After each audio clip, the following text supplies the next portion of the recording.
Good afternoon, and welcome to the City Club of Cleveland. I'm Bill Lavezzi, retired Executive Director of the Northeastern Ohio Education Association and co-chair of the City Club's Debate Committee. Today's forum features 4 candidates vying for seats in Ohio's 9th, 11th, 14th, and 16th congressional districts. In keeping with City Club tradition, all candidates in these races were invited to participate. Incumbents in these races have declined, and so we will present the 4 challengers. This 90-minute forum will be divided into 4 20-minute segments. Each candidate will speak for up to 10 minutes and then answer questions for the remaining time. The topics for discussion were generated from questions submitted in advance by members of the community. Moderating today's forum is Tiffany Tarpley, an anchor, reporter, host, and multi-skilled journalist for WKYC TV. She hosts 3 News Go and We the People, a community engagement show. Previously, she's worked at news outlets in Lima and Toledo, as well as in Milwaukee, Wisconsin. A native of Lorain, Ohio, she holds a Bachelor of Arts in Broadcast Journalism from Bowling Green State University. Ms. Tarpley, I now turn the forum over to you. Well, thank you so much, Bill. I truly appreciate it. It definitely is an honor to be here with you today. This is my first time participating in a City Club forum, so I'm really excited about the conversations that we are going to have today. And I think it's important to realize and understand that these are just conversations, right? We want to get to know these candidates that are going to represent our area, especially when it comes to Congress. Some important issues, I think, that are going on, of course, right now, and that we're going to have well into the future. So we want to see how they're going to respond to those. So we're going to start with Aaron Godfrey. He is the Democratic candidate for the 16th Congressional District. The district comprises the north central portion of Ohio and includes all of Wayne County and portions of Cuyahoga, Medina, Portage, Stark, and Summit counties. Republican Anthony Gonzalez has served as the district representative since 2018. An Ohio native, Mr. Godfrey is a physicist and works for an aerospace company in Middleburg Heights. He previously worked as an engineer for a contractor to the U.S. Navy and taught at Lorain County Community College.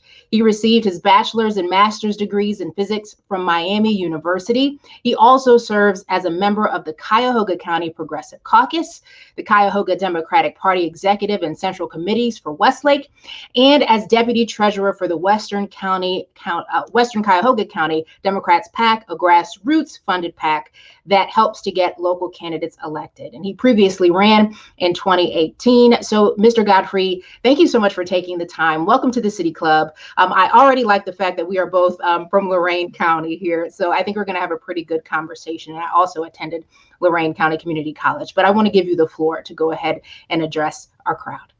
All right. Well, thank you for having me. This is the entire City Club, and to you, Ms. Tarpley, I really appreciate the opportunity. As I was already introduced, my name is Aaron Paul Godfrey. I'm a 34-year-old physicist, a first-generation college graduate, and I'm from a working-class family right here in Northeast Ohio. What really got me involved in politics is the story of what happened to my dad. When I was in high school, he was diagnosed with diabetes. And like many other families that are just living paycheck to paycheck, we couldn't afford the insulin. He had to choose between the medicine that would save his life or putting food on our table and the roof over our head. That's not a decision any father or mother should ever have to face.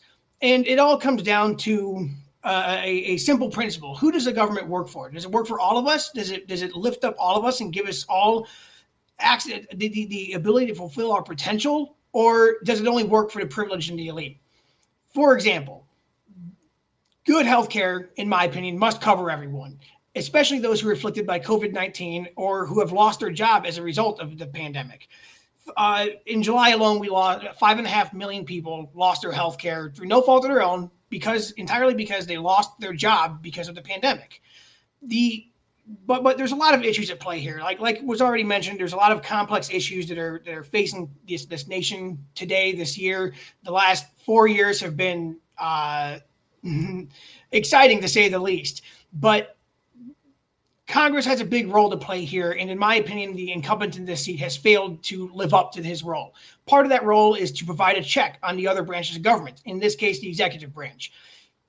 All of Congress, especially in the first 2 years of the Donald Trump administration, failed to check the executive branch. And this is kind of a long story running at some point too, where they have just let the power of the executive branch grow and grow and grow, where we find ourselves in the situation we're in today, where executive orders have far too much power, where the president can suddenly redistribute funds allocated by Congress, which is on its face unconstitutional.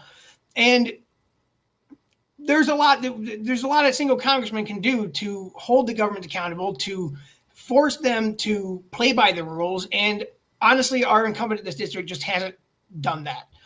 But there's a lot going on.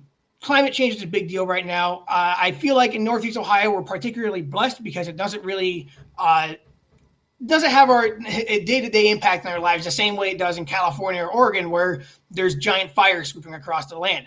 But Ohio can play a significant role in addressing this issue because we have Lake Erie. We have something called Project Icebreaker that's building windmills offshore. It would be first in this nation, offshore wind turbines that will generate clean green power and serve as a pilot project. Freshwater wind turbines don't exist in this country. And to prove that point, they had to buy their parts from Northern Europe. If this pilot project were to succeed, we would be able to establish the industry for offshore wind farms right here in Northeast Ohio, a region perfectly set up to start manufacturing things like this and exporting them across the country and across the world. And these would be good jobs that cannot be exported. But past that, my main point here, the main message I want to bring up is that there's a lot of complex problems facing this country today. It includes healthcare, as I've already mentioned. It includes the pandemic, the climate change, the recession resulting from the pandemic, and the people deserve intelligent solutions to these problems, not partisan posturing, which is all we really see from DC anymore. At the end of the day, the message I want to bring to the people is that I know the struggles of Ohioans today. I have been there myself. I have faced the question of how will I keep the lights on next month? How will I keep the heat on? How will I keep a roof over my own head? And on top of that, I bring something new to the table. We don't have many scientists in Congress. I think there's 3 off the top of my head, maybe 2. And having someone in Congress with a background in science tells you that this person is skilled and trained to solve complicated problems intelligently and is dedicated to facts and reason, not partisan politics, not posturing. I will use my experience and my background to help rebuild the government that works for the people and makes their lives better. Something that I think that we've lost sight of, especially in the last 4 years. We need people, and I will be the first to admit I'm a progressive person, but balance is important. Without balance, without compromise, this country doesn't move forward. It's how it was designed by the founding fathers. I see that. I want to bring my skills to Congress, and I want to get things done to make this government work better for you and me, our families, our neighbors, not just the privileged elite. With that, I'm happy to take any questions you have. Thank you again to the City Club for having me. I really appreciate it. Well, thank you so much, Mr. Godfrey. You talked about checks on the government, but I think more importantly, you talk about what needs to be done, but how do you do that? Like, how would you check that executive power, you personally, in Congress, if you were to be elected? There's a lot of different ways to approach this. I think that one thing that the incumbent has particularly failed at is breaking from his party on basically anything. And what that means is, let's look at the stimulus bill. The House passed the HEROES Act, I think it was in April or May, and it was an opening bid. It was, everybody knows $3 trillion is too much. The price bill was too high, but the point was, this is where we're starting negotiations to the U.S. Senate, provide us with your counteroffer so we can work together and find a middle ground. And I can't think of off the top of my head a single Republican who voted for it, and the incumbent in this district is one of them. But in his position, he had a unique ability to kind of try to bring these two sides together, and he didn't.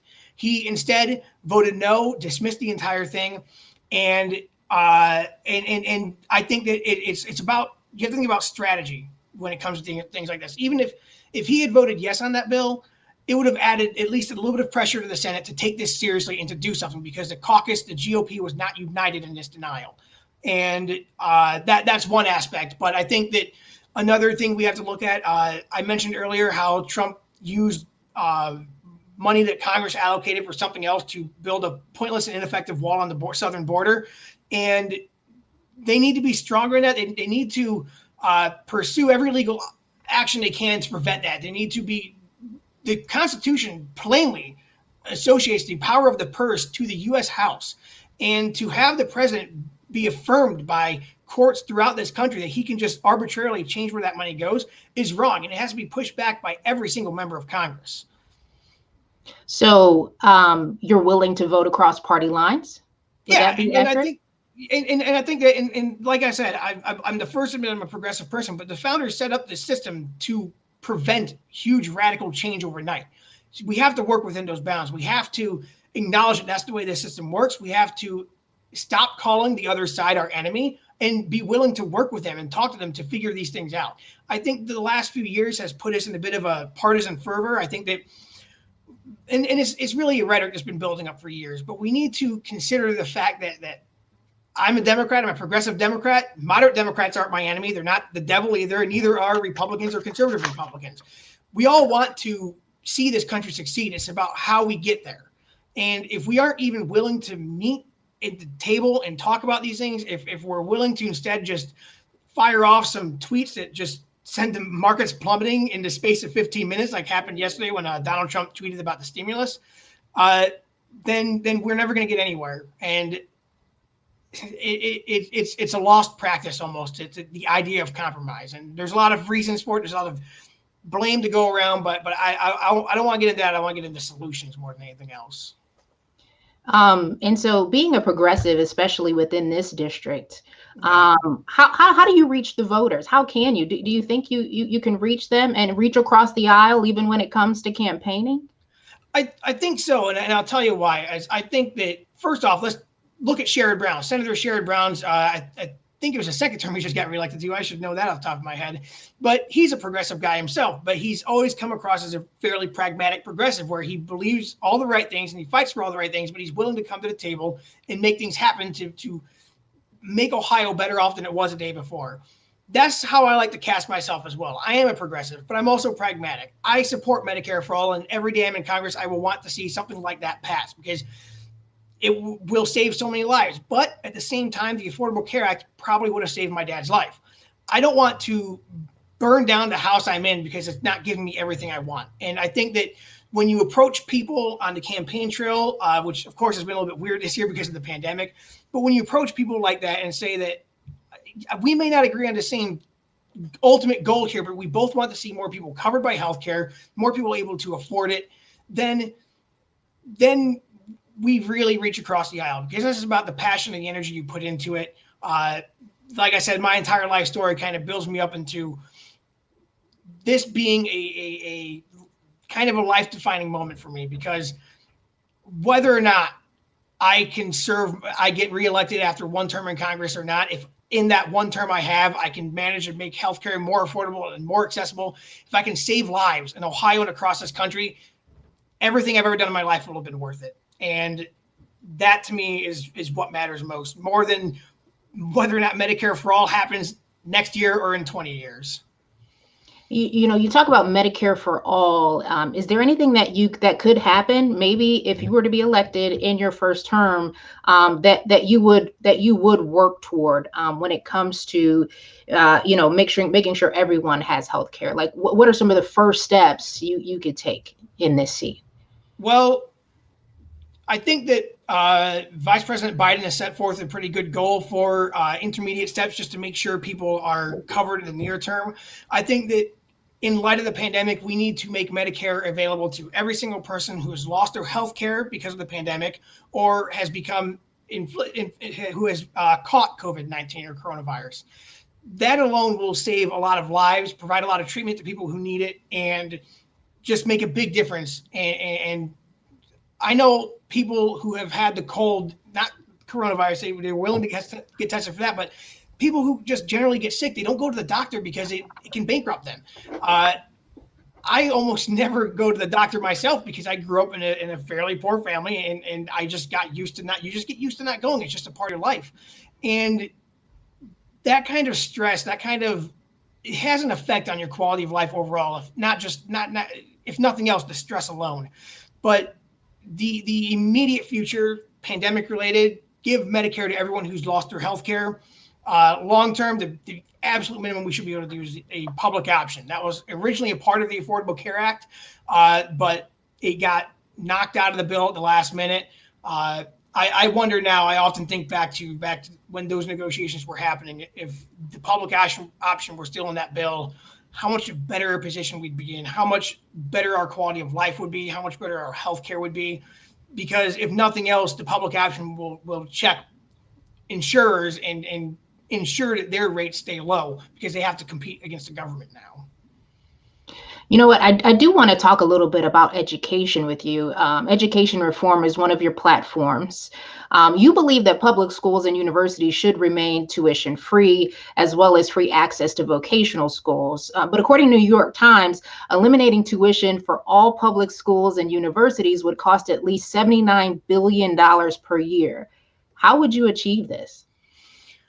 Whenever I'm approached with the question of how do we afford this, I like to redirect it a little bit and talk about priorities. It's not that we don't have the money, it's that we don't have the priorities. For example, Donald Trump paid $750 in taxes a year or two ago, I forget the specific year, and a few years prior got a $73 million refund. That $73 million could have done a lot of good. Could have bought a lot of insulin for a lot of people like my dad. Could have paid for school for a lot of people like myself who are up their eyeballs in debt because we were from a poor family and decided to get an education. The money exists. Every other first world country on this planet has figured this out. Why can't we? We're the richest among them. So why can't we? It's not that the money doesn't exist. It's that we're not willing to spend it on these things. Instead, we have a bloated budget when it comes to the Department of Defense, when it comes to endlessly providing tax cuts for those who need them the least. I don't know the numbers off the top of my head, but if we're talking about how to afford tuition-free college, you could probably get a good part of the way, if not entirely there, just by repealing Donald Trump's tax cut for the very wealthy.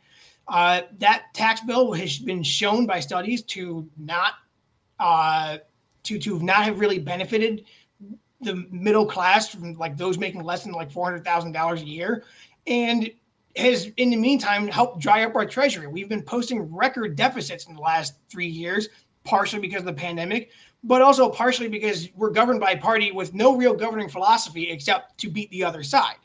And at the end of the day, it's priorities. And that's how I want to frame this, because we can do it. We have the money. It's just a matter, we all have to pay our fair share. That's part of it. We have to have a progressive tax code that stops giving tax cuts to those who need it the least and starts providing services to those who are paying into the system and those who are working hard every day to make sure that they and their families succeed in this country. So I can only imagine. I mean, do you have a specific plan? Would that money come from defense? Would that money come from, eliminating some of these tax cuts? It's going to be up to us to pay more in taxes? Well, anything specific? Yeah, of course. And I wish I had the numbers pulled up in front of me, but I am fairly sure that just Donald Trump's tax cut on the wealthiest individuals would cover things like tuition-free school. But here's another thing, too, the way the accounting is done with the Department of Education with, say, student loan debt. So there's like $1.4 trillion in existing student loan debt. A good deal of it's owned by the federal government. But the thing is, when these loans provided by the government are taken out, they're taken out of the budget that year. So we could literally forgive all existing federal student loan debt and it wouldn't even impact the budget because it was taken into account years ago. So there's avenues to get these kinds of things done. It's just, being willing to pursue them and approaching them with an open mind and looking at the facts and looking at areas where we can maybe save some money. Now, I'll say that the Pentagon has been asking for an audit for years, but no one wants to do it because the Pentagon equals the DOD equals jobs programs across most congressional districts in this country. I kind of want to stick a little bit to education, just while we have a few minutes left here. You also mentioned that you're opposed to for-profit charter schools and believe we need to support, quote, what you call strong public schools. What do you mean by strong public schools, and how will you make sure that students have an equal chance at a quality education? So to start with the equal chance of the quality education, I think that by having tuition-free college, you get a good step of the way there. But how do you get to college is another important part of this. When I frame an argument like that, I'm thinking about Ohio specifically because we've been dealing with an unconstitutional funding system for our school system for years and years and years. I think that was 2005 or 2008 that this Ohio Supreme Court decided that. But and for those who are watching who may not be aware, is because property taxes pay for school budgets, which means there's a huge amount of inequity in school budgets based on where you live. Right now, I live in Westlake. They have a pretty good school system. I grew up in Elyria. Not so good. Not as many people who are well off. If you're from Lorraine, a little bit lower than that even. It's unequal in every regard. Now, this is ultimately a state issue when we're talking about state schools. But I can only imagine this kind of thing is happening across the country too. So I would like to see a sort of federal standard dollar per student investment in the school system, some stronger focus on STEM education, which of course I'm a little bit biased being a physicist, but we do see benefits when you think about the Cold War, how do we win? Huge investments in STEM education, STEM fields. But ultimately we need to have some kind of a standard across state lines that will ensure every kid in this country has an opportunity to go to a school that has the money to invest in them, so teachers don't have to spend their own money on it. And of course, like I said, when it comes to Ohio specifically, it is a state issue, but I would do everything I could to work with the governor, the state house, the state senate to come up with a solution on the state level that can see this through, even if it can't happen on the federal level in the near future in my first term or whatever. So we have about 2 minutes left, and really quickly, I think I wanted to get into the environment, just considering your background as well. Yeah. Your Republican opponent, he's saying that those on the other side, meaning Democrats, would have people choosing between gas in the car or food on the table when it comes to clean energy, things like that. He gave an example of raising emission standards. What do you support or what do you propose that would make energy, I think, reliable, but also affordable, I think is most important for a lot of families. Yeah. So I'll start by saying, what was that? You have about a minute left. Okay. Very quickly now, I'll start by saying if you actually read anything my opponent says on the issue, he's grossly misinformed on a whole lot of things when it comes to climate and energy. He talks about the Green New Deal bankrupting Germany, but Germany is now turning a profit. It took some time, but they started many decades ago, and technology keeps improving. But when it comes to emission standards, this thing has been disproven over time and time again. Like gas prices right now are lower than they were probably like 7 or 8 years ago, as I recall. And, the emission standards were getting more strict. When the Trump administration tried to cut the emission standards, they tried to roll back those emission standards, and the car companies themselves said, let's not do this. We can do better. But I guess I don't want to run over. I know we have a time limit here, but I will just say, if you want to find out more about my green energy policy, feel free to find me on Facebook, my website, godfreyforcongress.com. Shoot me an email. There's contact information there. I'm happy to answer in detail, but I want to respect the time limit, so I'll stop there. Okay. Well, I appreciate your time. We appreciate your time, of course. So thank you so much for taking the time to talk about some of these issues, most important to all of us. And thank you for having me. I really appreciate the opportunity. I love the City Club and what you guys do here every year and every cycle. All right. Thank you. So our next candidate is Hillary O'Connell Mueri, Democratic candidate for District 14.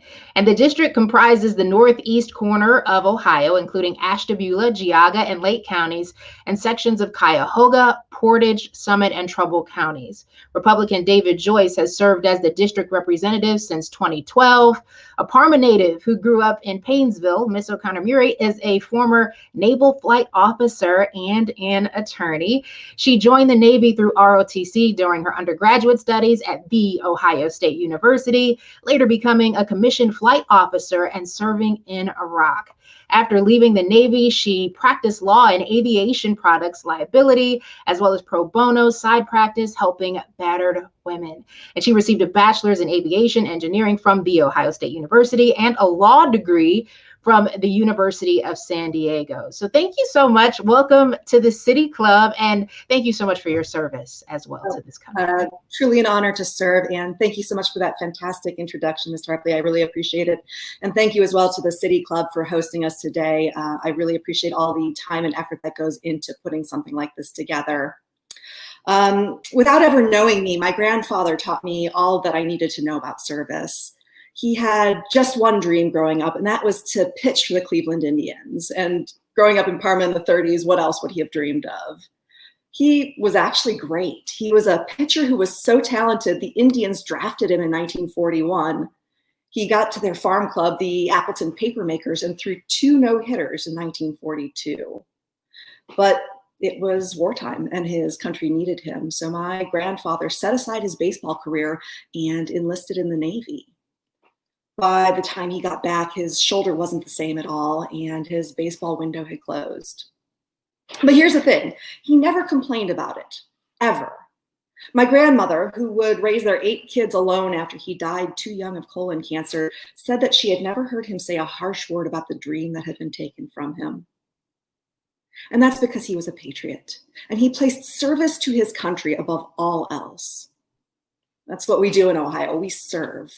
We help our neighbors. We put country first. You may or may not know this, but no state in America sent more soldiers into the Union Army during the Civil War than Ohio did. I'm proud of that. Service and patriotism have always been in our DNA. I lived that during my 8 years of service as a naval flight officer, flying combat missions over Iraq. And I've tried to live it ever since coming home. And it's why I'm asking for your support today. The people of Ohio have taught me a lot in the year or so that I've been campaigning here. You've shared your hopes and your fears. You've told me about the issues that keep you up at night. Jobs, healthcare, COVID, the cost of prescription drugs, education, the environment, and the persistent fear that corruption in Washington is strangling the greatness from our country. But mostly you've reminded me that public service in any form is both a privilege and a promise. It's a pledge to do good like my grandfather did. Now, David Joyce has been our congressman for 4 terms. That's 8 years in which we've paid his salary and given him our trust, our faith that he would uphold the sacred pledge between an elected official and his constituents. He's struck out. How do we know? It's easy. Just look at his record, his votes. While he's enjoying the finest healthcare plan in the world, a plan that we're paying for, Dave has voted over 30 times to take our healthcare away. He voted no on providing hazard pay to essential workers during the COVID-19 pandemic, including members of the VA medical staff. He voted no on paid sick leave for VA medics who contract COVID-19 while on duty. Voted no on the HEROES Act, twice now. In 2019, he voted no on the Lower Drug Costs Act. What does he vote yes on?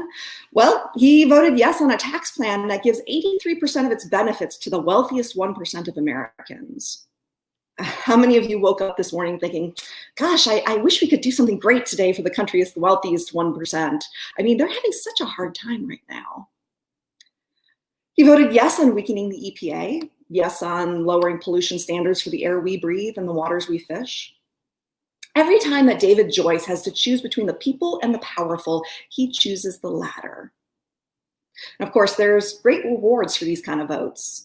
As of June, Dave's re-election war chest had more than $2.2 million in it. $2.2 million. Of that sum, $985,000 come from PACs, lobbyists for special interests. It's real estate money, banking money, the health insurance lobby, corporate money. $647,000 come from large individual contributors. Together, that means over $1.6 million in his coffers are coming from either corporate interests, special interests, or people who could buy and sell you and me. Indeed, only 2.76% of his war chest comes from donations under $200. The average donation to my campaign, under $70, which sounds more like democracy to you. Put another way, David Joyce, if we send him back for another term, will return to Washington owing millions of dollars to the moneyed interests who sent him there. And don't you think they're going to want something in return for their investment in him? Of course they will. And David will once again deliver it because he's not really here to serve us, and he's not really here to represent us. If he were, he'd stand up to his party when his party is clearly wrong. If he placed service over politics, he would have called out the leader of his party, President Trump, upon learning that Russia had placed bounties on the heads of US soldiers overseas and that the president knew about it and did nothing. As a combat veteran, I take that personally. If Dave placed service over politics, he would have criticized the president upon learning that the president called America's men and women in uniform losers and suckers because they fought for their country instead of finding a way not to. I take that personally too, and I know the thousands of military families in this district do as well. If Dave truly believed that it was his job to protect and defend the people of Ohio's 14th district, he would have warned us in February that COVID was deadly and highly contagious. That's when Dave, his president, and the rest of the GOP knew those facts to be true. But Dave said nothing. He just sat back and let his fellow Republican lawmakers lie to the American public about the severity and lethality of a virus that has now crippled Ohio's economy while killing roughly 210,000 of our fellow Americans. That's not service, it's political cowardice. And it's been the hallmark of Dave's 4 unremarkable terms in office. Now, I know in the past, as a prosecutor, Dave fought hard to put bad people away and to protect the public. But prosecutors aren't politicians, and DC can corrupt people. I think that once Dave got elected to the House, his sole goal became staying there, and he became far more interested in the wants of the lobbyists than in the needs of people. To stay in office, Dave now sponsors or supports legislation written by the very PACs that contribute to his reelection campaigns. To stay in office, he tells lies about me rather than engaging with me about policy. To stay in office, he tries to paint himself as bipartisan while voting with Donald Trump 94% of the time. That's more than Jim Jordan does. And to stay in office, he allows our government to stay exactly as it is: unwieldy, unresponsive, and deaf to its own citizens. DC changed him and made him lose sight of his mission. That's a big word with me, mission. It's a big word for anyone who's risked his or her life for this country. I think my mission is you. Defending you, speaking up for you, freeing you to build your own future. And why? Because I am you. I'm a 4th generation Ohioan, born in Parma and raised in Painesville in a house my parents still live in today. My father was a UAW auto worker for over 52 years. He worked at Coit Road, Fisher Body over here on the east side, usually taking 2nd or 3rd shift just because those odd hours paid a little bit more, while mom stayed home to raise us. Economic insecurity was part of our daily life, and it shaped me. I broke my leg right before I started my freshman year at Ohio State and was told I might never walk right again if I didn't have surgery. We couldn't have come close to paying for that, but for Dad's UAW-1 healthcare insurance.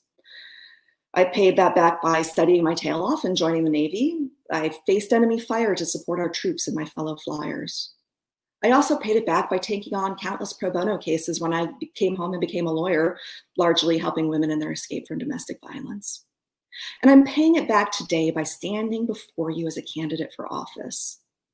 I want to serve you, the firefighters and the nurses and the cops who are risking their lives for us today, the factory workers, grocery store workers, the veterans, teachers, students, your parents, all of the voices who have been drowned out or paved over by the immense and revolting greed that has seized and perverted our federal government. I'm here for the people who need our country to be better, who want us to be a more perfect union. Ohioans who thought they were voting to drain the swamp in 2016, but now find themselves drowning in it. One day, Lord willing, this pandemic will end and America will truly begin the work of rebuilding. My hope is that on that day, we as a nation will have the courage to ask ourselves the hard questions. Why did we just lose so many Americans to this virus? Why was our country hit harder than any other country when we had 2 months to prepare for what we knew was coming? More broadly, why do we spend more on healthcare than any other nation on earth for a system that fails so many people? I think when looking critically at the last 4 years, we'll also have to ask, how did we allow ourselves as Americans to be torn apart from one another on the subject of race? How did we lose pace with the rest of the world in the fight against climate chaos? Why did we not do more to protect and honor our men and women in uniform? When did we start cozying up to Russia? When did we start hating our neighbors simply because we disagreed with them on politics? And finally, where was our sole representative in Congress, David Joyce, when all of this was happening? The turbulence of the last 4 years can bring about a national conversation about who we are and what we value.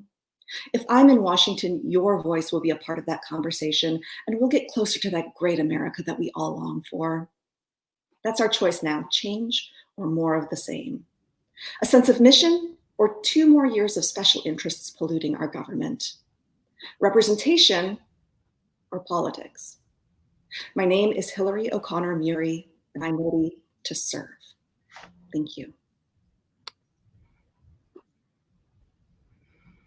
Thank you so much, Hillary, for your words. But we want to kind of also get into some policy. And there was just something you mentioned there toward the end. You said the healthcare system fails many people. How would you make sure that our healthcare system succeeds? I think one of the first and foremost things is we need to invest in strengthening and shoring up the ACA to make sure that quality, available, affordable healthcare is there for every single American. As Mr. Godfrey mentioned, we have people out there who are rationing insulin in order to make ends meet. This is the richest country on earth, and nobody should be making that choice between their health and a roof over their head and food on their children's table. I also believe in instituting a public option. We will use market forces to either drive down the prices of private health insurance, cause them to raise up the quality of the service they provide, or see them eventually go out of business. I think one thing the current situation and the current pandemic has really, really emphasized to all of us is that healthcare is not just important for individuals, although that is, of course, super important, but it's important for our society as a whole, because a healthy society is a functional society.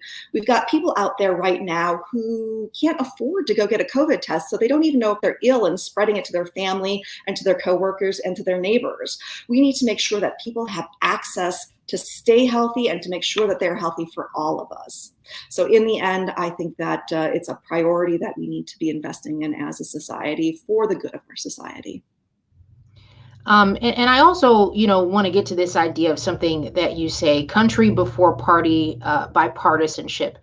And, I've talked to voters here recently, and they're really concerned about politicians and this need for power, this struggle for power. And I think that's something that we've heard here lately. How will you accomplish this and make sure that you're really representing both sides, whether it's Democrats, Republicans, those constituents within your district? How do you do that? Absolutely. I think it is just maintaining a view of the goal. We believe in our country. I believe in my country. I love my country, and I want to see all of us succeed, and I want to see all of us as a group succeed. And with having that as a guiding light, I think that there's no way to get off course there. I don't have huge ambitions for a political career. I'm here to serve the people of Ohio's 14th district. So I'm not auditioning for the next stage down the road. I'm looking to be a representative of the voice of the people here. So I'm not looking for any special benefits from the party. I'm not looking to answer to the party. I'm looking to answer to the people of Ohio's 14th and make sure that they have the capacity to live the best lives that they can. So once again, when you have the guiding light of country first, it makes all of the rest of those decisions easy. And I was going to kind of going off of that, we heard a lot about your opponent and things that you kind of oppose that he has done. How do you stand up to your party? How do you break those lines? Well, I think once again, it's just recognizing what you value. And if you value your country above the party, above that source of power, then it makes it so much easier to break ranks and do what's best for the people you're talking to.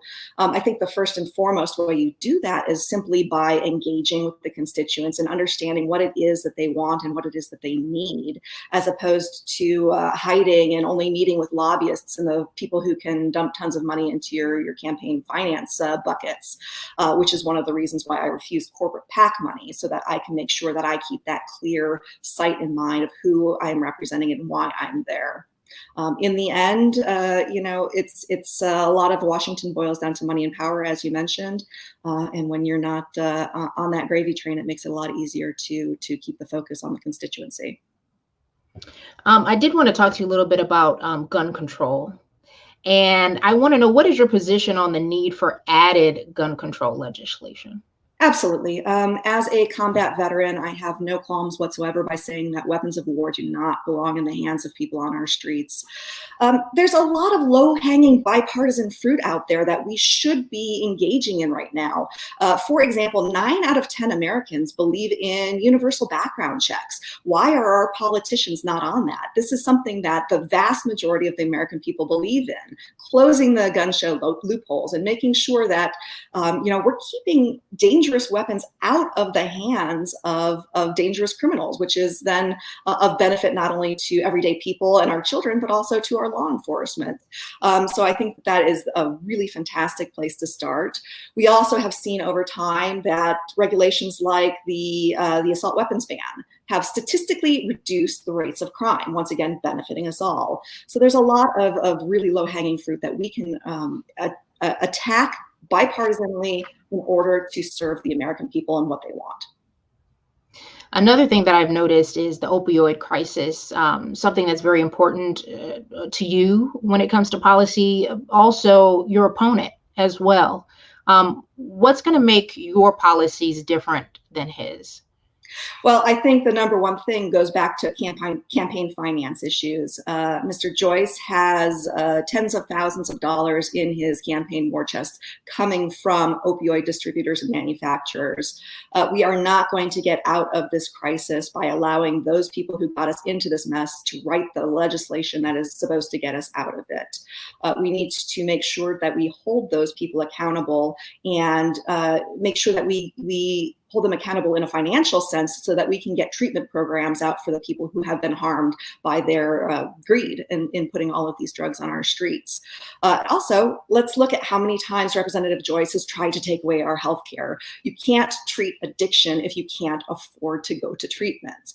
These things combined really, I think, make it a very black and white issue between our views on this policy. If there was one thing you could accomplish in your first term, what would that be? It's not rocket science what the people of Ohio's 14th really need. And I studied rocket science in school. This is not rocket science. We need affordable, accessible, quality healthcare for all of us. And we need better jobs that the kind that you can raise a family on. I grew up in a union household, and where we had some rough times, we always knew that we were going to be able to come back and come on a roof over our head. You went to work, you had a family life. Nowadays, we see people go to a job and then do a second, and sometimes even a third one after that, and still struggle to keep the roof over their heads. That is not the American dream that I was raised on. So I support pro-union efforts to make sure that we can speak as one voice and stand up to the powerful that want to continue to cut our wages. I believe in making sure that the minimum wage is a livable wage. And I believe in, not to steal his line, but Senator Brown's, the dignity of work, the dignity of all work, and making sure that everyone is paid fairly for that work. You know, you talk about jobs. Any particular industry that you'd want to see come to your district, or anything that you would work on maybe within that first term? The global climate change crisis is affecting all of us. It is affecting us right here in Northeast Ohio. We saw last winter when the lake didn't freeze over and we were losing 3 feet of shoreline per day because of the erosion from that. We're seeing pests on the rise. We're seeing our burgeoning wine industry and our agricultural base being affected, as well as those algal blooms and everything else destroying our lake. We have this fantastic base of industry here that has been completely decimated by terrible trade policy from this administration that is just ready to be reborn again, and reborn in service of that new green economy, the new green industry. We can be constructing wind turbines here. We can be constructing solar panels here. And that contributes to the fact that these are the 2 least expensive forms of energy in this country right now. We have the capacity not only to reinvigorate our manufacturing base, but to help fight climate change. It's a win-win situation for the economy and the environment in Northeast Ohio. Well, Hillary O'Connor Mueri, thank you so much for taking the time to join in this forum and talk about the issues that matter to the folks in your district. So thank you for having me. Our next candidate is Laverne Jones Gore, and she is a Republican candidate for District 11. The district comprises the northernmost part of Ohio and includes portions of Cuyahoga and Summit counties. Democrat Marcia Fudge has served as the district representative since 2008. A Cleveland native, Miss Jones Gore owns a company that trains doctors and healthcare workers on disparity issues that relate to hospital care. She has previously served as executive director of both the Ohio Diversity Coalition and the Sarah J. Harper Leadership Institute. Miss Jones Gore is also a Republican Party officer and activist and has run for other offices, including mayor of Cleveland, Cuyahoga County Council, Cuyahoga County Commissioner, and Cleveland City Council. She holds a bachelor's degree in economics and organizational development from Pitzer College, a master's degree in adult education from Cleveland State University, and a master's degree in public health from the Northeast Ohio Medical University. Ms. Jones Gore, welcome to the City Club, and thank you so much for taking the time to be a part of this panel. Thank you so much for having me. I guess one of the things, we had a few technical difficulties here with our internet, but we're on board now. And I thank you for being patient. We all know those struggles during this pandemic. I know. I guess one of the things I want to first start out is saying, again, thank you for having us at the City Club. I think it's systemic in the leadership that we have seen here in the 11th district, and obviously across the board from our congressional representation, that they didn't take the time out to come and speak to, they didn't take the time to come out and speak to the community. They didn't take the time to come and speak to the community. And I think that's kind of an interesting position to be placed in that we have legislators that didn't want to say what they've been doing. This is not a job. This is something that we look forward to. We look forward to having questions and answers from our elected representatives. So I guess that first thing is what I wanted to mention, is the fact that they didn't even take the time to do that. That's very, very frightening for me, because it says that we don't need to have any accountability to the community. Let me start out by telling you about myself. I'm the product of 9 children. I was born and raised in Cleveland, Ohio. I was also born and raised on 92nd and Huff, in the heart of the community. One of the things we understood when we were growing up was that there was a commitment to your community. There was a commitment to self-help. When I say self-help, I mean we structured ourselves within the community, that we took pride in what was going on around us. It wasn't a Black community, it wasn't a white community, it was a Cleveland community. What I see now, I went on to college, I graduated from the Cleveland Public School Systems, John Adams High School. At that time, John Adams High School was 25th in the nation for an education. We now see our school systems have failed us. I went on to college and I competed competitively at the Claremont colleges, which is one of the nation's finest. I went on to get my master's in education and my master's in public health. But the one thing that I'm looking at now is, as a Christian, I say to myself, I was being prepared for a time such as this. Of course, I understand that this is a predominantly Democratic district. Of course, I understand this. But I think the people are in such a need now. I'm not certain if the City Club or the people that are involved in the City Club are aware, but I think we just beat out Detroit in becoming the most impoverished city in the nation for a city our size. We beat out, Detroit was 1 and we were 2. Now we're 1 and Detroit is 2. How can that be? How can that be? You have 3 Major League Baseball teams. You have a world-renowned orchestra. You have one of 10 freshwater lakes in the world. My husband and I traveled the entire world, and I can tell you everybody's looking for water. Everybody is looking for fresh water, and we have that out here. Yet we are the most impoverished city in the nation. And when I talk about District 11, the hub of it is Cleveland.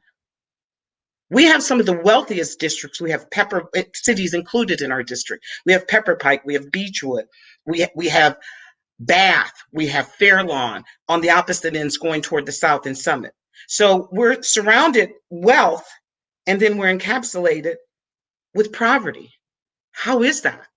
We have the same elected official for more than a decade.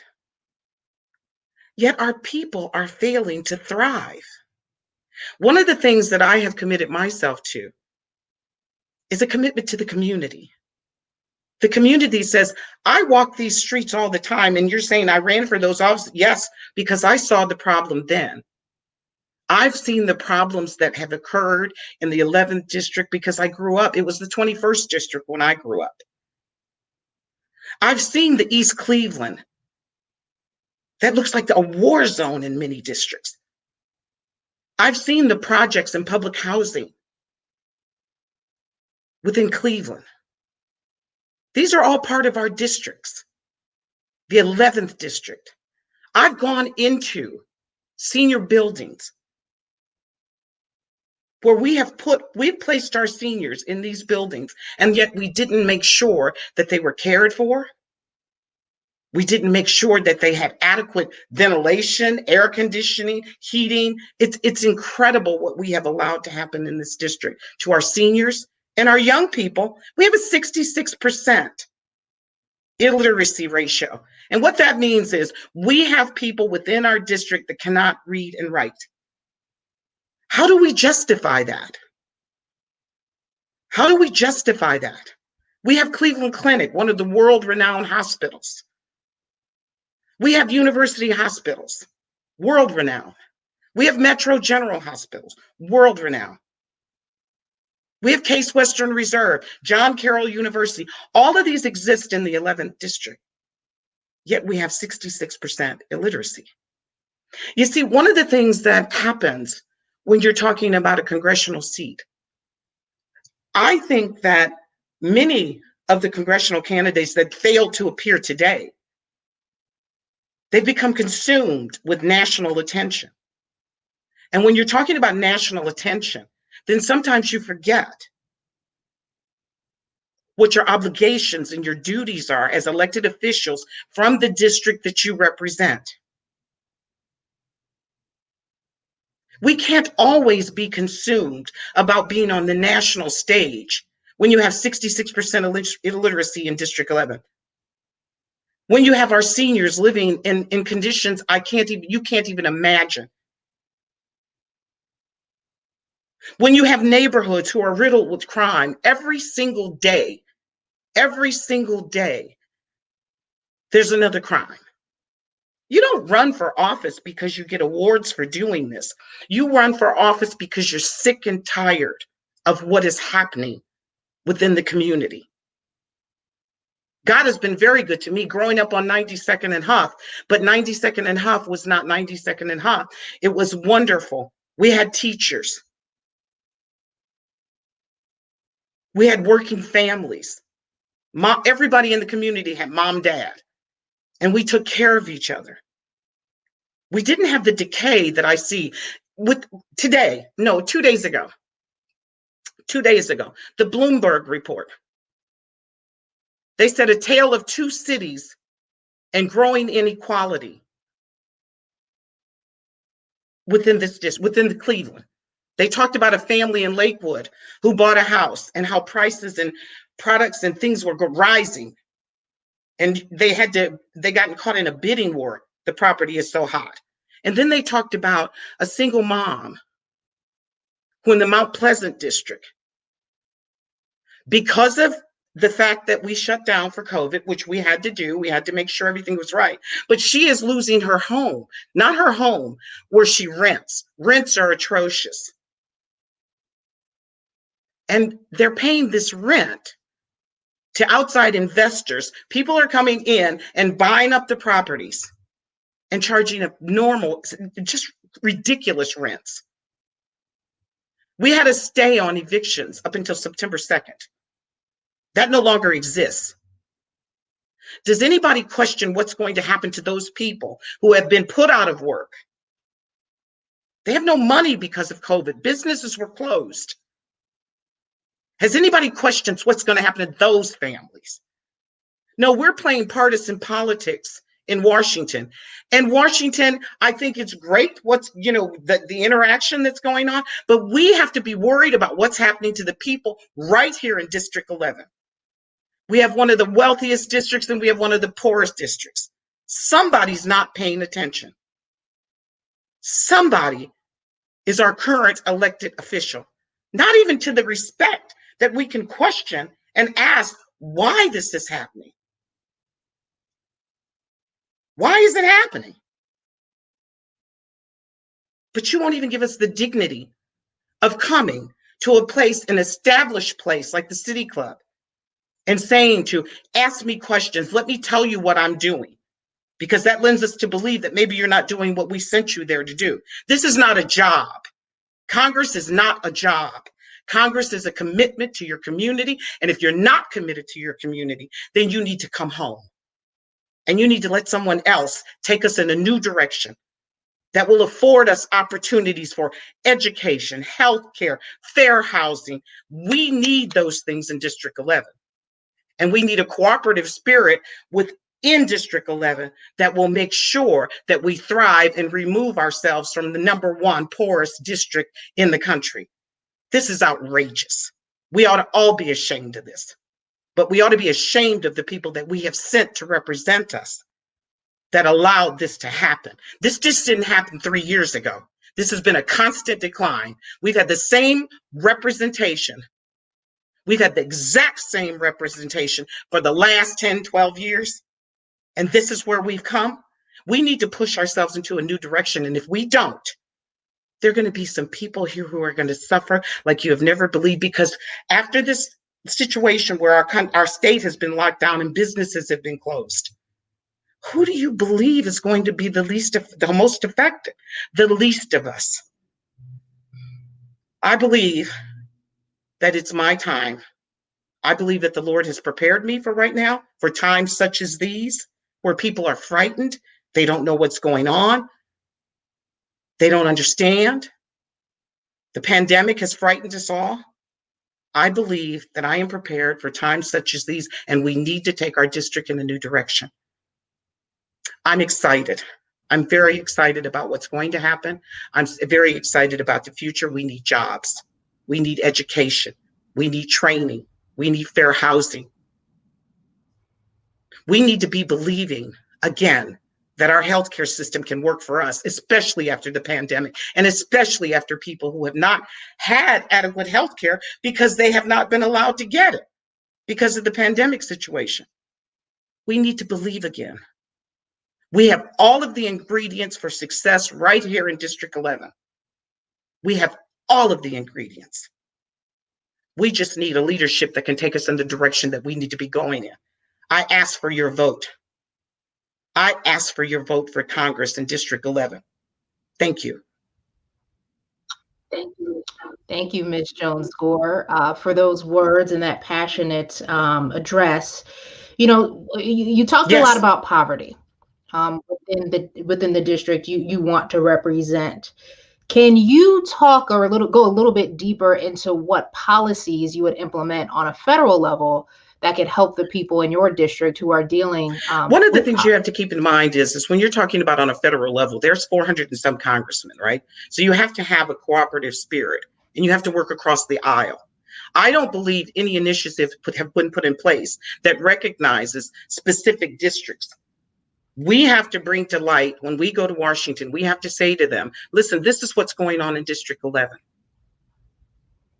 District 11 needs this. And when you start the conversation about District 11, and you point to East Cleveland, and you point to certain areas in Cleveland, and you point to certain areas in Akron, and when you point to those areas, and you come up with solutions, housing, why are we allowing people to live in housing? Some of these are HUD houses. Why are we allowing them to live in housing that is substandard? Why are we allowing this? But we have to bring attention to this. The one thing about Congress, the one thing that we have to look at, this is a team sport. This is not a sport that individuals can play. It's called collaboration. It's collaboration across aisles sometimes when we're talking about the Republican, Democrat. But when you're talking about a team sport, any team sport, you have to recognize one thing, that if we don't have the initiative to say what's wrong, How many times have, I don't know, you're from Lorraine, so I don't know if you know that much about the district, but I can walk 5 minutes from where I live and I can see immense poverty. I can see immense poverty. Why aren't we spotlighting it? Why are we the #1 most impoverished district in America? That's the question that needs to be answered. Why don't we have someone down looking in public housing and saying, look, this is what public housing is. It's not a pretty picture. Don't we have people over in Mount Pleasant looking at seeing the dilapidated houses that we are allowing people to live in? Why don't we do that? These are Section 8. So we have guidelines. Let's make people start following the rules. Let's make sure they're aware.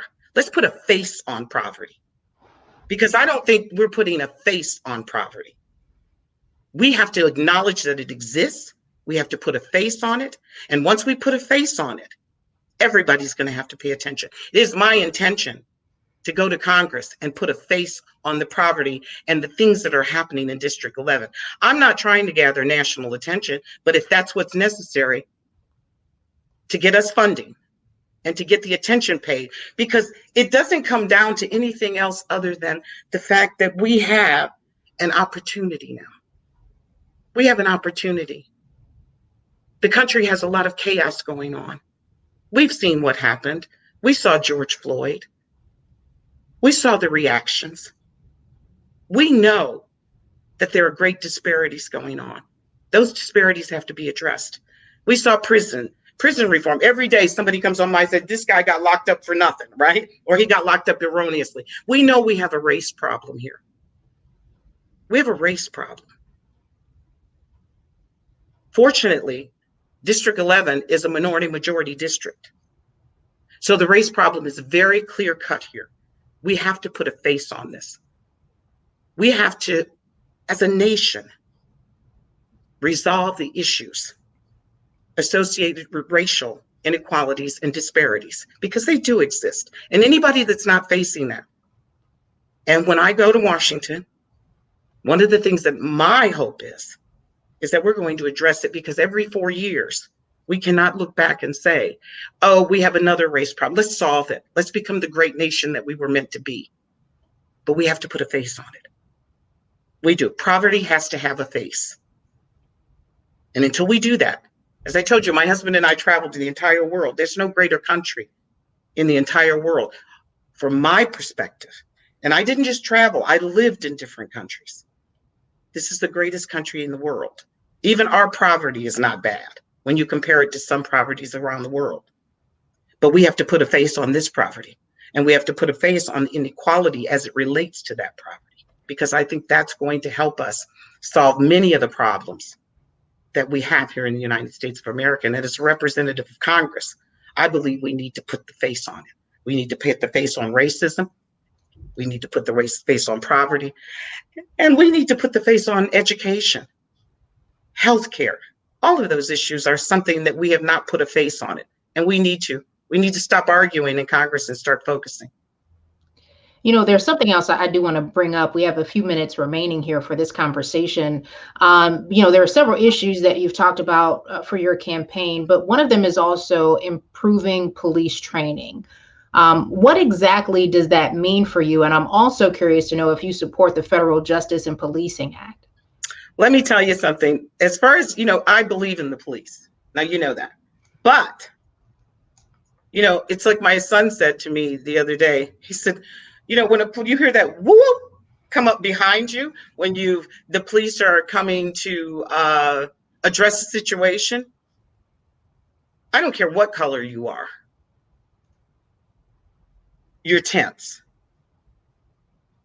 I believe that the police are due to be retrained. Absolutely. Absolutely. They have to be retrained. They have to be retrained. I think that we need to focus on mental illness as it relates to the policing, because a lot of the things that we're seeing now are a result of other issues. You know, social services issues. I think we need to revisit how we police in the United States of America.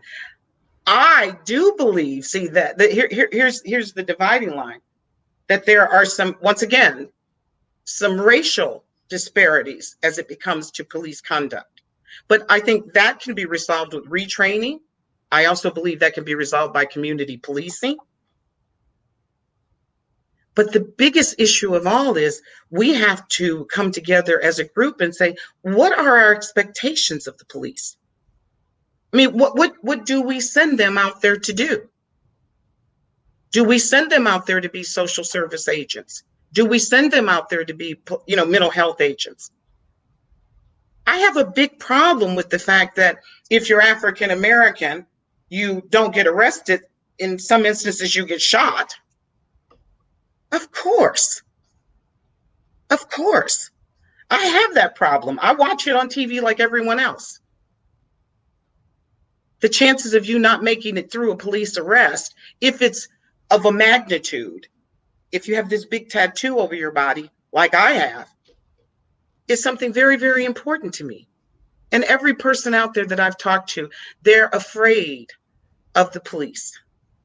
Now, something happened to make people afraid, whether it was the media, whether it was the fact that we didn't talk to them, whether it's the fact that there really has been a need for training all along.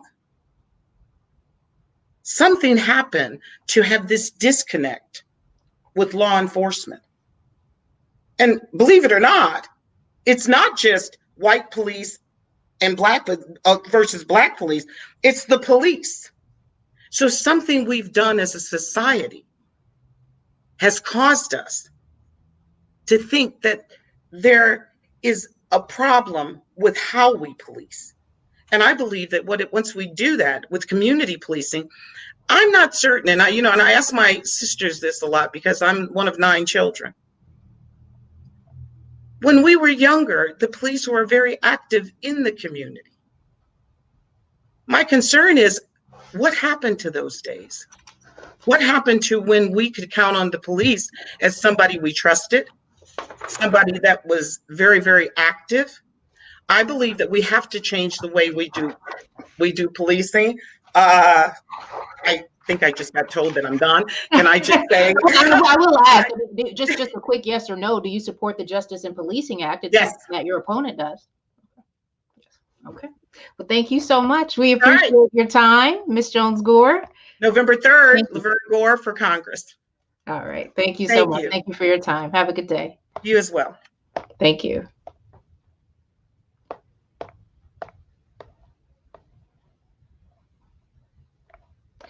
And so we are going to introduce our final candidate, of course, last but not least, Rob Weber. He's the Republican candidate for District 9. The district comprises Northern Ohio and includes portions of Cuyahoga, Erie, Lorain, Lucas, and Ottawa counties. Democrat Marcy Kaptur has served as the district representative since 1983. A native of Akron, Mr. Weber served in the U.S. Army as an armor tanks officer, attaining the rank of captain. The bulk of his career was spent as a trial attorney. Recently, Mr. Weber has devoted his full-time efforts in the arena of political leadership. He previously ran for the Ohio House District 56 seat in 2018.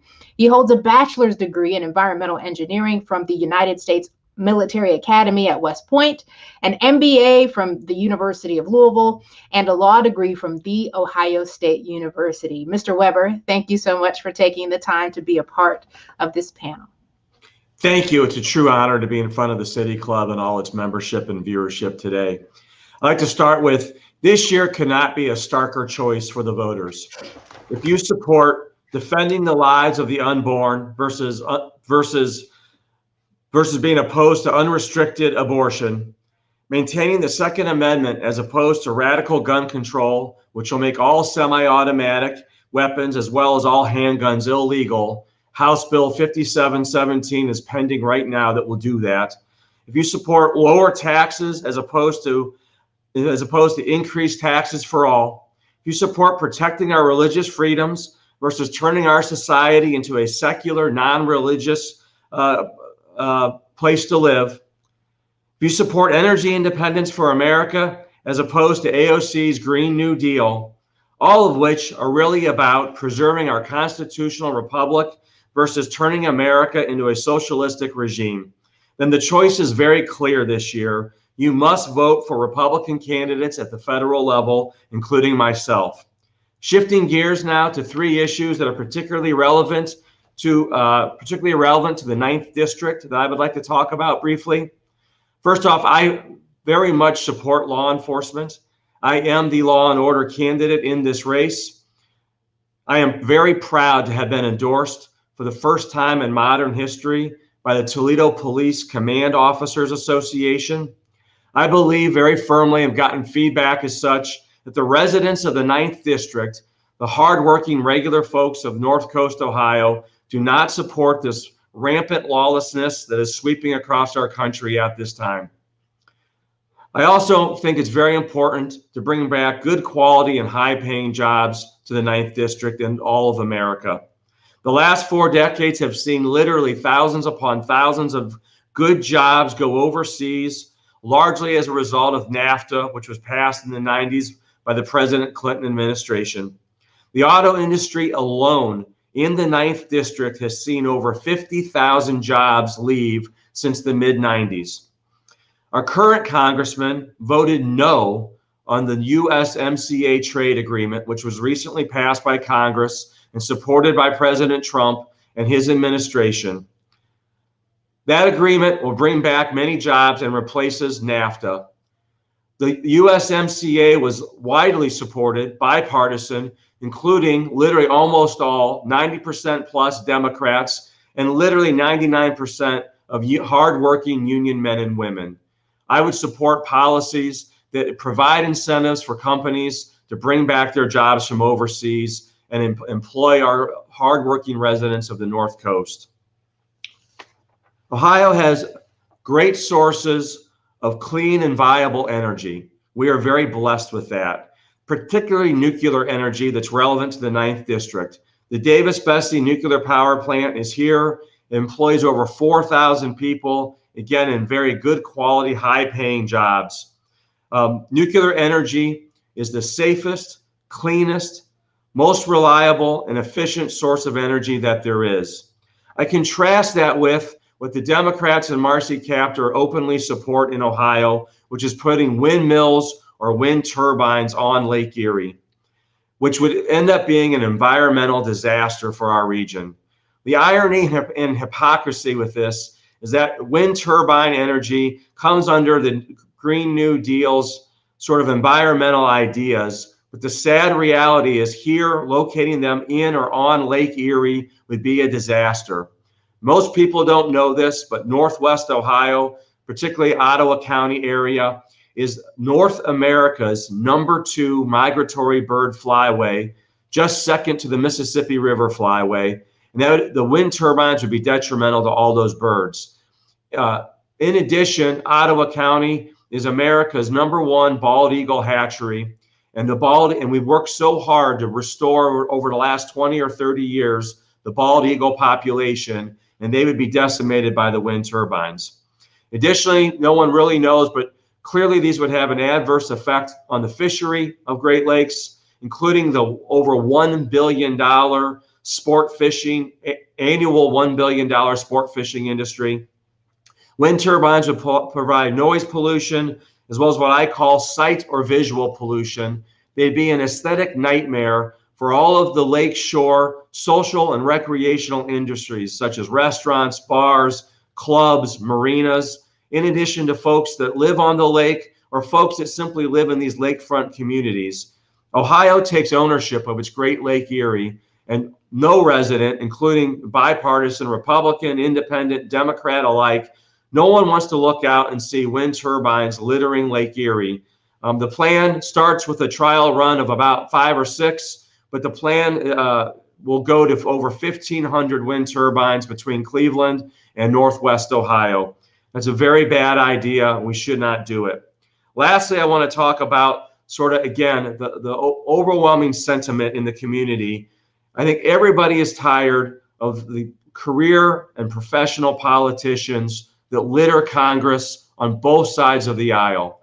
This careerism that turns into self-serving as opposed to self-service is a problem. Our current congressman's been there for 38 years. Clearly you can say that the north coast of Ohio has not improved in any way economically, and it is time for change. It's time to put someone new in Congress, someone with quality credentials and background that's qualified to do this job. I started my life serving in the military. I'm very proud of that. One of the mottos of West Point, or themes of West Point, is in addition to creating leaders that take care of our soldiers, is to develop leaders of character who dedicate a lifetime of service to nation. In one form or another, starting with the military or the type of lawyer that I became, a trial lawyer, helping regular folks, individual people, come up with solutions to their everyday problems. My entire life has been dedicated to service to others. I would absolutely be honored to have the opportunity and privilege to serve Ohio's 9th District as its congressional representative. I ask for your vote between now and November 3rd. And if you vote traditionally on November 3rd, I'd ask for your vote for these reasons. Thank you very much. Well, thank you so much for your service as well to our country and for those remarks. I do want to start here. And you know, I think it's been a theme, I think, with all of the candidates about, you know, reaching across party lines, working together. Are there any particular issues that you are willing to reach across party lines, willing to cross party lines? I think there are many issues that are worthy of reaching across party lines and a bipartisan cooperation. But in particular, what I view as a congressman's duty, and it ties in with my personal beliefs on the point I'll make, but your duty as a congressman is to your district, in this case, the 9th District, the north coast of Ohio that stretches from the west side of Cleveland to Toledo.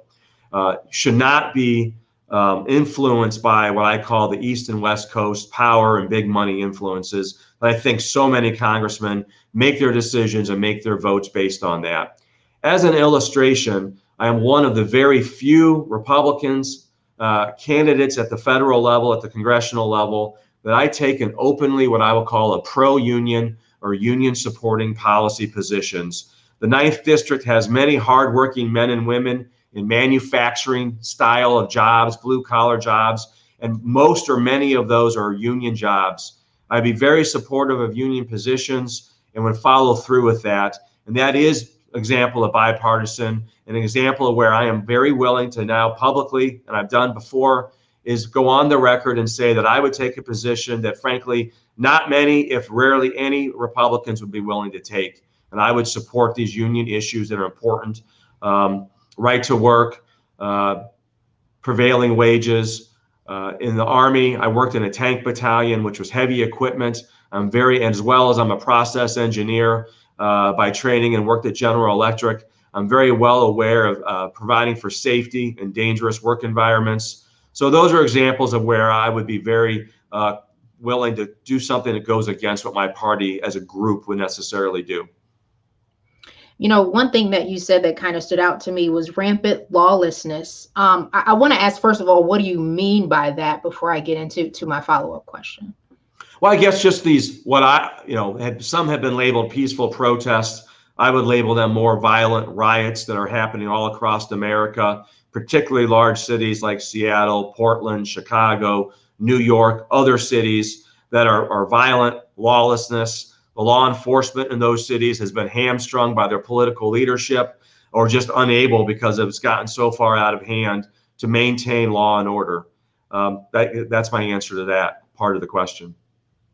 And you believe the majority of these protests are not peaceful. That's what you're saying? Well, I don't know. I mean, if you get into the words majority, are there in fact peaceful protests happening right now? Yes. But if you look at the examples that I mentioned, Portland, Seattle, Chicago, New York, and others, Wisconsin, Minneapolis, many of those are clearly not peaceful. And many of those situations were literally out of control where there was no law and order. So majority, are there plenty of peaceful protests? Yes. But many of these movements have been hijacked by people with violent intentions. And that's where law and order needs to be empowered to do the job they need to do. So let's bring that more to the district, right? When you talk about law and order and you talk about safety, one thing you've said is that you're going to do everything in your power to protect law enforcement institutions and ensure our communities are kept safe. How can you do that from your seat on the federal level? I think just to make sure that your local communities remain safe beyond what we're seeing across the country elsewhere, but what's happening here specifically, day-to-day type crimes. Well, obviously, it is largely a local issue as far as how law enforcement's handled and funded. But positions that I would take, and to whatever degree appropriate at the federal level, try to bring in is what I think is law enforcement needs more funding. They do need more and better training, and they need diversity training in the sense of that their jobs, they're no longer just police officers. They're no longer arresting so-called bad guys and putting them in jail and then turning them over to the legal system to handle. They have to deal, and I'm very proud that I've served on the board for several years of NAMI, which is a National Alliance on Mental Illness. But law enforcement duties clearly overlap with mental illness now.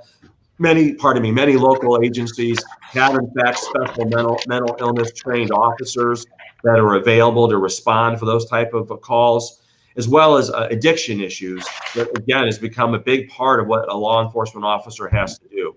So what I would say is, so they need training, they need to be able to be skilled to handle all these other, what I would call in the military, additional duties, as well as just to be supported. The other one is staffing. In some of the tougher neighborhoods, they may call tough beats, the idea of having 2 police officers per car, things like that. And that is potentially where federal funding could be involved and help with those situations. You've also talked about your diverse background in public service and experience advocating for people within the court system. How can you work to specifically address inequities when it comes to our justice system, beyond some of the recently passed federal legislation we've seen? Like, how would you take things a step further to address systemic inequalities? Sure. Well, I do believe President Trump started with reforming the crime bill that was very disproportionate penalties that significantly and disproportionately affected minority communities. And so I would support that. I would support giving judges flexibility to handle cases on individual basis. As far as my background, I have in fact been an advocate-based style of law. I'm a trial lawyer. I've tried over 40 different jury trials, many of them high dollar, high stakes, high pressure situations where the lives as well as the futures of my clients have been at stake, and I've been privileged and honored to do so. What I think is sort of that diverse background that you mentioned between being an engineer by training and education, having 9 years of service in the Army, being an advocacy-based lawyer that helped individual clients as opposed to large corporations, it provides me with a very unique and diverse skill set that'll help prepare me to handle sort of the myriad of topics that obviously congressmen have to deal with. So as opposed to being one sort of career lifelong and then going into Congress and not really having a breadth of knowledge on a lot of different subjects, I think that makes me very well prepared to handle all the tasks at hand. And you know, you talk about a lot of the things that you stand for. I do want to touch a little bit on this COVID-19 pandemic as well. You know, especially when it comes to inequities, those types of things. Is there anything that you think that could happen more immediately on the federal level if you were to be elected to kind of to curb this pandemic, not only for everyone, but particularly for ethnic and racial minority groups? Well, one thing I would support is continuing on with federally mandated legislation to have an eviction moratorium. So people that are paying rent and have been obviously affected by COVID, many people still to this day with what's happened in Ohio and across America have not been able to return to work or not been able to return to work to the financial or income earning capacity of before. I would support that. I would support a single item piece of legislation that would push through a stimulus that would go to all eligible Americans, which is most, and just do that simply and cut out on both sides of the aisle, the bickering and a lot of the pork that's being thrown in, frankly, from both sides, and have a simple, clean bill that would provide direct relief to individual citizens, and I would support that. If you could only accomplish one thing in your first term, what would that be? Again, it would be to promote and advocate for legislation that would continue to create favorable conditions, to provide incentives, which a lot of it is tax-based and other incentives, so that we bring back good jobs, good quality, high-paying jobs to the North Coast of Ohio. This region has been devastated in the last 40 years, especially adversely affected by NAFTA, which was enacted in the mid-90s. And a region can't survive unless the people that live there, the hardworking men and women, are able to make a livable wage and earn a living. So I would promote anything that would do that, and that comes in the form of incentives to companies, lower taxes for individuals, as well as we have, it ties to this job situation, is we've outsourced a lot of our jobs overseas. We've sold our country out to China. I would continue to take positions that would be hardline positions against China. You know, we have a national security issue with our supply chain and some of the industries affected: medical supplies and devices, pharmaceuticals, manufacturing, steel, technology type things, as well as precious metals, all being controlled by what's not only just an economic competitor, but a geopolitical adversary, which is China. So promoting those policies that would end up bringing good quality jobs back to the North Coast is the thing I would be most proud to accomplish. You also mentioned nuclear energy, but here in the state of Ohio, of course, the AG has filed that civil lawsuit to stop some of the rate increases that people will pay regarding Davis-Besse and the issues that are going on there. I guess, what are your thoughts on what's happening here locally and how someone at the federal level can assist? Well, if you're alluding to sort of the corruption scandal that happened that came with the passage of that bill, the fact is that's wrong. There's corruption at all levels of government, including federal level, which is a big part of my platform, is sort of an anti-corruption. I'm a political outsider, anti-establishment candidate. But unfortunately, and particularly in this case, you can't throw out the good idea with the poor implementation and corrupt methodology that happened. Nuclear is the most viable source of energy in America. Again, I mentioned it's the cleanest, it's the safest, it's the most reliable and most efficient when it comes to that. It's the most affordable for citizens. So in that regard, the controversy that has rocked the former Speaker of the House, I don't think you should take that and then just say, well, see, there you go, nuclear is a bad source of energy. You have to take the issues in isolation and look at them that way. Well, thank you so much for your time. I think we have about maybe 45 seconds or so left. I'll ask if there's anything else you'd like to say. I again would just emphasize and ask for the voter to look at my background and skill set, both academic and professional, and see that I truly am experienced, credentialed, and qualified to be in this position and running for this seat. And then take a look at my opponent, who's been there for 38 years, a very nice woman who's in her mid-70s, and look at what's happened to her communities, the North Coast of Ohio, particularly the Toledo area, over the last 40 years. And I don't think anyone would say that we are better off now. I think the unanimous input would be that we're gravely much worse off. And to take a look at this and say, it is time for change. It's time to put someone new in there. It's time to put someone in that's not beholden to the political party establishment, who actually serve the people and citizens of the 9th District. I would appreciate your support and vote in November. Thank you very much. Thank you so much, Mr. Weber. We appreciate your time today and giving your thoughts on the issues within the district you'd like to represent. So thank you. Thank you. And that brings us to the end of our discussion here today, this forum with the 2020 congressional candidates. I'd like to turn it back over now to Bill Lavezzi with our final remarks. Thanks, Tiffany. I'm Bill Lavezzi, retired Executive Director of the Northeastern Ohio Education Association and the co-chair of the City Club's Debate Committee. Today's forum featured 4 congressional candidates: Aaron Godfrey, Democratic candidate for District 16, Hillary O'Connor Mueri, Democratic candidate for District 14, Laverne Gore, Republican candidate for District 11, and Rob Weber, Republican candidate for District 9. Our community partner on today's forum is Cleveland Votes. We appreciate their support and partnership.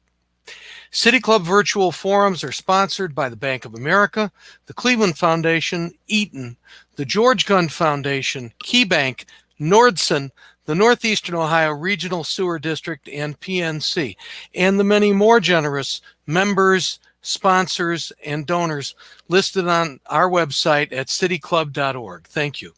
You can join them in supporting the City Club's work when you make a contribution online or become a member at cityclub.org. Thanks for joining us today. Our forum is now adjourned.